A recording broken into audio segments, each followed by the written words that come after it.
দক্ষিণ চব্বিশ পরগনার মথুরাপুরের সদিয়াল গ্রামে এবারের কোজাগরীর লক্ষ্মী পুজোয় তৈরি হয়ে চলছে অযোধ্যার রাম মন্দিরের আদলে বিশাল মণ্ডপ। সম্প্রতি এই পুজোর খুঁটি পূজা অনুষ্ঠানে যোগ দিয়ে এক বিস্ফোরক মন্তব্য করে রাজনৈতিক জল্পনা উস্কে দিলেন মথুরাপুরের তৃণমূল সাংসদ বাপি হালদার। অতীতে এই এলাকার পুজো মমতা বন্দ্যোপাধ্যায় ভার্চুয়ালি উদ্বোধন করলেও এবার উদ্বোধনের প্রসঙ্গে সাংসদ বাপি হালদার বলেন, যদি সুযোগ আসে তাহলে মাননীয় মুখ্যমন্ত্রী শুভেন্দু অধিকারীর হাত দিয়েও উদ্বোধন করতে আমাদের কোনো সমস্যা নেই, আমরা তার জন্য প্রস্তুত।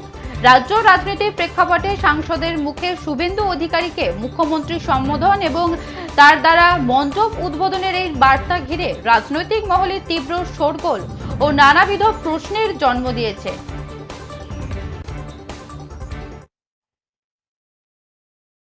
কোজাগরী উৎসব 2026 সদিয়া জনকল্যাণ সমিতির সহযোগিতা আমরা সবাই ভাই ভাইয়ের পরিচালনায় 20তম বর্ষে তারা এখানে প্রকাণ্ড রাম মন্দির, একেবারে অবয়ব রাম মন্দিরের যে দৃশ্য, সেই দৃশ্য তারা এখানে উপলব্ধি করতে পারবেন। দাদা, প্রতি বছর তো মমতা বন্দ্যোপাধ্যায় উদ্বোধন করেন, এবছর কে উদ্বোধন করবে? না, মমতা বন্দ্যোপাধ্যায় প্রতি বছর লক্ষ্মী পুজো উদ্বোধন করেনি, এটা আপনারা ভুল বলছেন। মমতা বন্দ্যোপাধ্যায় ভার্চুয়ালি আমাদের দুর্গাপুজো উদ্বোধন করেন এবং এবছরও দুর্গোৎসব হবেন। নিশ্চিতভাবে প্রত্যেক বছর তথ্য সংস্কৃতি দপ্তরের পক্ষ থেকে আমাদেরকে জানানো হতো, যদি মণ্ডপ এবং প্রতিমা যদি রেডি থাকে তাহলে সেক্ষেত্রে উদ্বোধন একটা পূজা মাননীয় মুখ্যমন্ত্রী করতেন না, অনেক পুজো উদ্বোধন করতেন। যদি এবারেও সেই রকম সুযোগ আসে আমাদের, নিশ্চিতভাবে আমরা তার জন্য প্রস্তুত।